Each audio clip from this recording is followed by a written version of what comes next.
Hey everybody, I wanted to give a quick little rundown of what we're doing on our Pikes Peak Hill Climb car this year. It's the 100th running, so I'm trying to do a lot to the car. There's a lot of competition this year, more so than ever, so trying to be a little bit more competitive if we can. Spending a decent amount of money changing things, but yeah, I'll show you what we're starting with. So.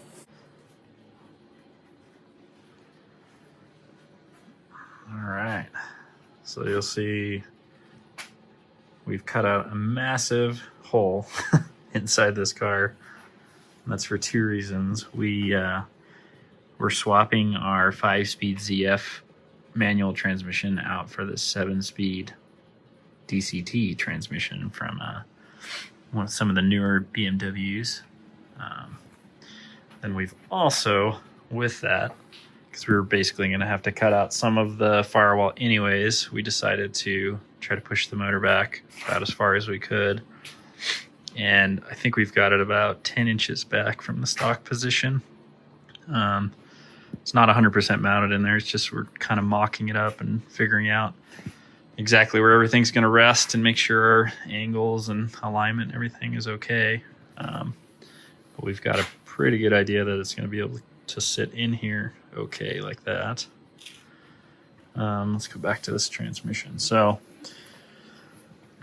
I've got this one, and then we've got this one. This one has lower miles, and I'm working on it right now to try to mess with the wiring, because basically what you have to do in order to use these on a car that they didn't come in is you have to basically take out the factory control unit, and you basically hotwire the thing, and you run a aftermarket computer that connects to your ECU, and you have to send a bunch of data to that box, as well as make sure you have all the proper a bell housing adapter and flywheel.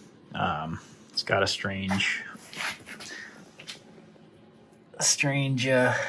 input shaft, so oops.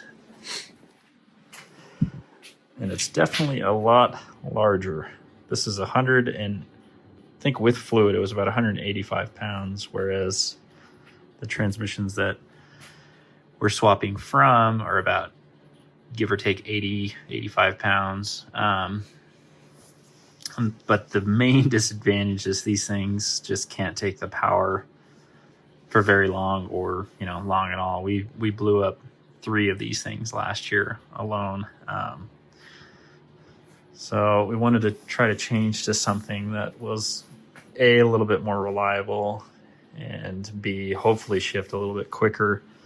And so this will, depending on our differential ratio, will probably let us use 1 extra gear, which means more shifts, but hopefully we should be a little bit quicker because the acceleration anyways. And if we can get our shift times down with these boxes, that will be a major plus. So with that too is you have to get the box itself tuned for not only high speed but low speed, so you can just kind of drive it around the pits, and so it's not going to do anything weird or burn the clutches up and things like that. So let's see what else we got planned. So another major thing is I wanted to, with this being pushed so far back, I have to move my seat back, which I've kind of wanted to do that anyways.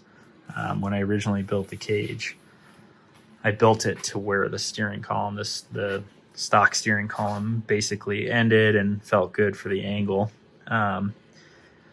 And kind of what that did was I was mounted on top of my sill bars, or basically the bar that came off my sill bar, and I put my head way too close to up here as far as just the padded areas, or even kind of in that dome. And I just felt like it'd be a lot better if I could get an inch or two lower, and the only way to do that was to rethink how I'm going to mount my seat. So it's going to take a little bit of work to move everything back. And then also with that, I want to try to brace up there's a stronger section of the car right in this zone And, you know, there's a factory piece that links those two, but I want to try to basically integrate where the, you know, this part of the floor mounts underneath, and then also where the transmission mounts up too. So I guess I can show you real quick what that looks like down here. So I just got it on a stand right now. So that's kind of the burlier section right in here. And then so I'm going to try to make some sort of, you know, beefy bracket and get rid of this thing. That's just the exhaust hanger thing. So, all right. And then going over here to the front. So part of this, we're going to have to go with a, you know, a real steering column, probably go with something that's collapsible just for safety's sake, get it a little bit closer to me, probably, you know, mount it off the dash bar, some fun stuff like that. So we've got some funkiness as far as where the column goes through the firewall, so I'll probably have to raise it up and get a little bit different angle on the steering rack. The other really, really cool thing about going to these transmissions is you can basically do, you know, like a poor man sequential effectively. So you can run them off, you know, third party flappy paddle transmission control. So part of what I want to try to do is get a steering wheel that's a little bit better suited for that from OMP. And then also, if we can get to it, go with a custom steering rack that's got better lock to lock, a better ratio for Pikes Peak. So I'm not, you know, shuffle steering and going all over the place with the wheel. We have the Z3 rack in here, but it's still not quite fast enough. So as far as the engine goes, I'm planning on building another built motor. It's definitely a lot of places to spend money this year, and that one's probably gonna have to wait just a little bit, because with just doing this mod, we had to buy a whole lot of things just to kind of make it work. You know, and we're going with a PPF intake manifold that, you know, we can clear this zone without having to use the stock M50 manifold, which is great, but it would put it way too far out here, and then it just gets really funky with, you know, how that mounts. And the other big thing is we want to go drive-by wire, and it just makes it so much easier if you get everything dialed in with your, you know, electronic throttle body just ready to go while they're making the thing. Another cool thing we can do is we can, with all this amount of room, is we can go with a slanted radiator design. We get a little bit better ducting out of the front, probably out of the hood, just so we get a little bit better airflow, maybe a little better downforce. But just the main advantage is to be able to get, you know, the majority of the weight behind the front axle, which is going to be huge, especially with adding, you know, 100 pounds. If I can get that 100 pounds a little bit closer to the center of the car, definitely for the better. Let's see, another really fun thing we got. So this milled billet stainless collector, which is, it's almost too pretty to actually use and weld on a car. I mean, this thing is, this is better than anything on my car, that's for sure. It's a really cool Ilmer Racing. I think he's in Finland, but it came really quick. It's a pretty awesome little part. So I want to go with a, you know, V-bound mounted turbo just to make it a lot easier. You know, to get this thing on and off. It seems like we're always messing with it, so I'd have to take a little bit more of this material out down here.